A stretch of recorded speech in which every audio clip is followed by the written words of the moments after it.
테크릴상에서 IT 이티티씨입니다. 이번 7월에 이 혁신의 핸드폰이라고 하죠.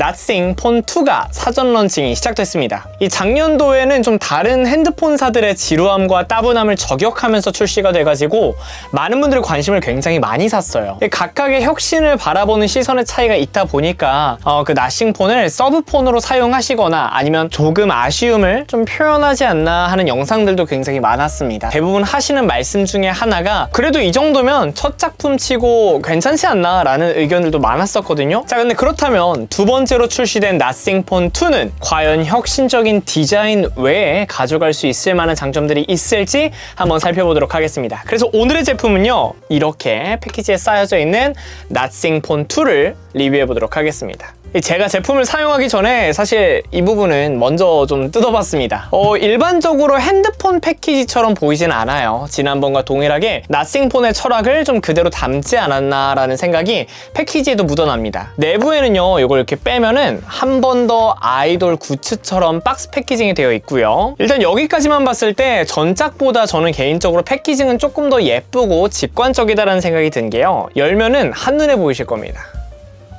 이렇게 보실 수 있는 것처럼 전작보다 개인적으로 패키징이 조금 더 예쁘고 직관적입니다. 이렇게 본품, 그리고 설명서, C2C 케이블까지 게다가 열었을 때 케이블뿐만이 아니라 예쁜 유심핀까지 담겨져 있습니다. 이 패키지가 사실 재생섬유를 지난 시즌 1부터 좀 사용했다고 하더라고요. 이런 부분에서는 혁신뿐만이 아니라 환경까지 함께 사랑하는 Nothing의 마인드를 좀 보실 수가 있습니다. 자, 그렇다면 역시나 본품이 좀 중요하겠죠? 본품을 한번 꺼내보도록 하겠습니다. 이거를 이렇게 뜯어가지고, 자, 이렇게 꺼냈습니다. 그레이 색상입니다. 이번 Nothing 폰 2가 그레이 컬러와 좀 화이트 컬러, 이렇게 좀 두 가지로 나눠져 있다고 하는데, 저 같은 경우는 현재 그레이 컬러를 좀 소개해드리고 있다는 점 참고를 해주시면 좋을 것 같고요. 이 디자인을 보시면 전작 자체는 뒷면이 약간 플랫하게 깻잎통의 디자인을 좀 살렸던 게 Nothing 폰 1이었다면, 이번 Nothing 폰 2는 뒷면 자체가 약간의 좀 라운딩 처리가 돼서 잡았을 때 그립감 자체는 좀 부드럽다라는 느낌을 많이 받으실 수가 있습니다. 역시나 후면에는 이렇게 혁신이라고 하는 글리프 인터페이스가 박혀 있으면서 그 외 전체적인 빌드 퀄리티나 기본적인 부분들은 뭐 Nothing 폰 1과는 뭐 큰 차이가 나지는 않습니다. 이 본품의 크기 자체가요, 지난 1에 비해 가로가 76.4mm, 세로가 162.1mm, 기존에는 6.55인치 디스플레이에서 6.7인치 디스플레이로 조금 더 커졌습니다. 이 화면 자체가 커지면서 무게도 193g 정도였던 게 201g으로 대략 10g 정도 업했거든요. 그리고 추가적으로 디스플레이 같은 경우에는 120Hz의 OLED 디스플레이를 그대로 동일하게 가져간 모습을 볼 수 있습니다. 이 지난 시즌에도 디스플레이 밝기 자체가 보통 500니트에서 최대 1200니트까지 조절이 가능해서 밝은 외부에도 보기가 굉장히 좀 편했었는데요. 이번에도 역시나 조금 제가 밖에서 사용했을 때도 밝기 자체로 문제가 된다는 느낌은 없이 조금 더 가시성이 좋게 된 디스플레이를 확인이 가능했습니다. 이게 가능할 수 있는 이유가 이번 밝기가 최대 1000니트이면서도 HDR 피크를 찍으면 1600니트까지도 많이 올라간다라고 하더라고요. 그런 부분에 있어서 확실히 화면이 더 밝아졌습니다. 사실 외관의 스펙적인 부분은 쉽게 보실 수 있기 때문에 간략하게 좀 넘어가고, 이어서 다음은 좀 카메라로 넘어가 보도록 하겠습니다. 우선 카메라의 센서나 화소는요, 지난 시즌 1에도 쓰기 불편한 만큼은 아니었습니다. 후면에 구성된 광각 카메라와 초광각 카메라는 손떨방을 탑재한 상태에 5000만 화소의 카메라를 역시나 장착하였고, 그런데 전면 카메라의 변화가 조금 있습니다. 기존 시즌 1의 전면 카메라 펀치홀은 요 상단 좌측 부분에 위치해 있어서 한쪽으로 좀 치우쳐져 있는 경우가 있었어요. 이번에는 본품 중심으로 가운데 쪽으로 위치를 바뀌었고, 기존에는 1600만 화소였던 전면 카메라의 화소가 3200만 화소로 업그레이드 됐습니다. 그뿐만이 아니라 영상 모드에서도 기존에는 4K 30프레임까지만 지원했던 포맷이 이번 2에서는 4K 60프레임까지 조금 더 촬영의 다양성 자체가 많이 늘어났다라는 생각이 듭니다. 우선은 제가 가지고 있는 아이폰 14 프로와 찍은 사진들을 한번 비교해 볼게요. 우리 한번 어느 게 Nothing 폰인지 맞춰보셔도 좋겠습니다.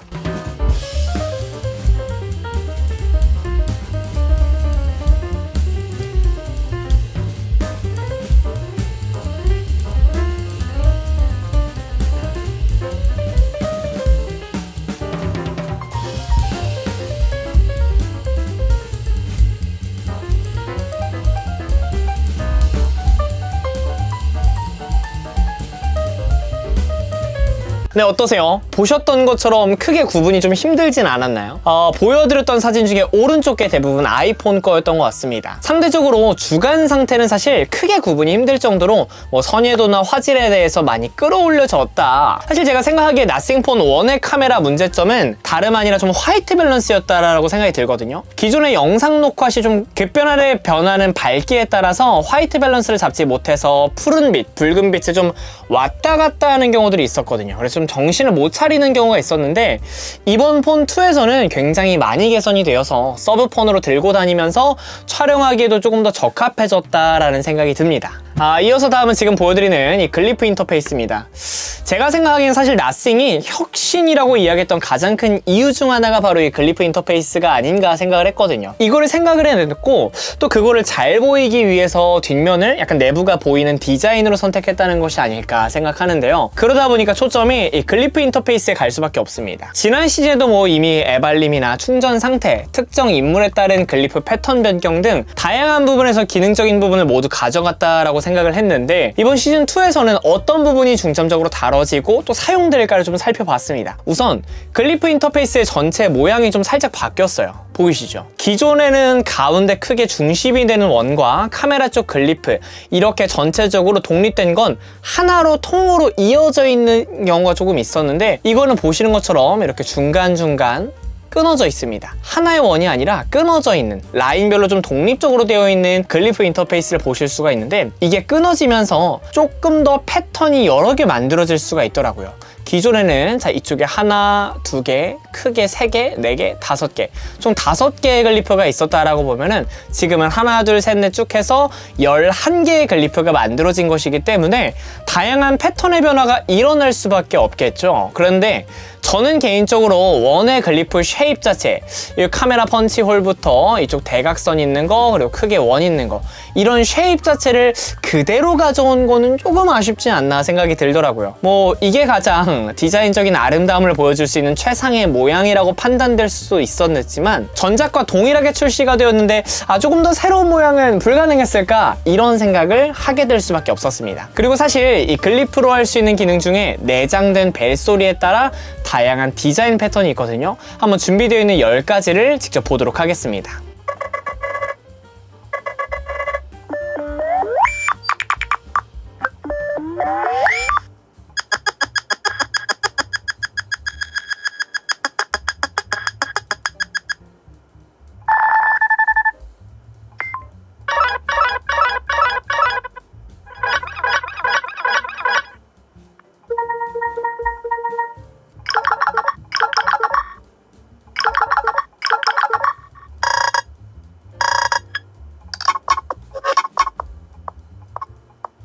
네, 저는 개인적으로 나싱폰 1의 벨소리가 너무 디자인과 찰떡이어서 기대가 컸는데 이 2의 벨소리가 개인적으로 1에 비해서는 조금 아쉬운 마음이 들기는 했습니다. 이거는 뭐 그런데 제가 볼 때 파일 자체가 사실 있으면 다시 시즌 1의 벨소리를 입히는 것도 가능할 것 같은데 추후에도 한번 확인해봐도 좋겠습니다. 사실 이 글리프는 알림에 따라 볼 수 있는 다양한 글리프도 선택이 가능하고요.